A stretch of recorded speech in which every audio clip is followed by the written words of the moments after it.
Israel और Hezbollah के बीच अब लड़ाई आर पार की होती दिख रही है। कुछ दिन पहले हिजबुल्लाह के आतंकियों की पेजर और वॉकी टॉकी धमाके में हुई मौत के बाद इस आतंकी संगठन के प्रमुख ने इजराइल को धमकी दी थी। अब जब इजराइल ने ये हमला किया है तो इसे लेकर लेबनान और ईरान इजराइल को चेतावनी देते हुए नजर आ रहे हैं।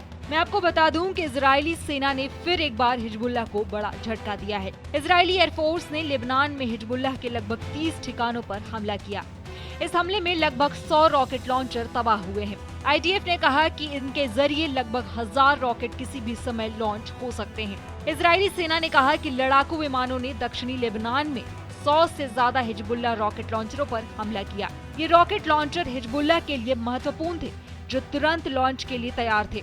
सेना ने कहा कि लगभग 1000 रॉकेट बैरल तबाह हुए। सेना के मुताबिक दक्षिणी लेबनान के कई इलाकों में हिजबुल्लाह की कई इमारतों और एक हथियार डिपो पर हमला किया गया।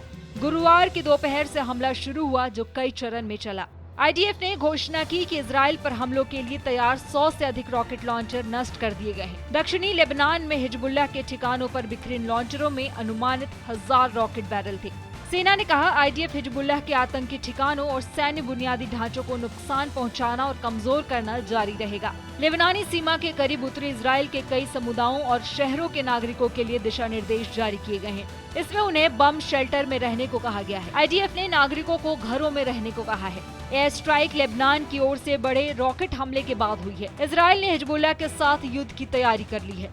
ये हमले हिजबुल्लाह चीफ के इजराइल को करारा जवाब देने के ऐलान के बाद किए गए हैं। गुरुवार को हिजबुल्लाह के मिसाइल और ड्रोन हमले में इजरायली डिफेंस फोर्स के 2 सैनिक मारे गए, 9 सैनिक हमले में घायल हुए। इसके साथ ही गुरुवार को हिजबुल्लाह ने एक भाषण दिया। इसमें उसने पेजर और वॉकी टॉकी धमाके के लिए इजराइल को जिम्मेदार ठहराया और बदला लेने की कसम खाई। वहीं इजराइल रक्षा मंत्री योव गैलेंट ने इसे युद्ध का नया चरण बताया। गैलेंट ने कहा कि आईडीएफ उत्तरी इजराइल से विस्थापित हुए लोगों की उनके घरों में वापसी तक लेबनान में हमले जारी रहेगा।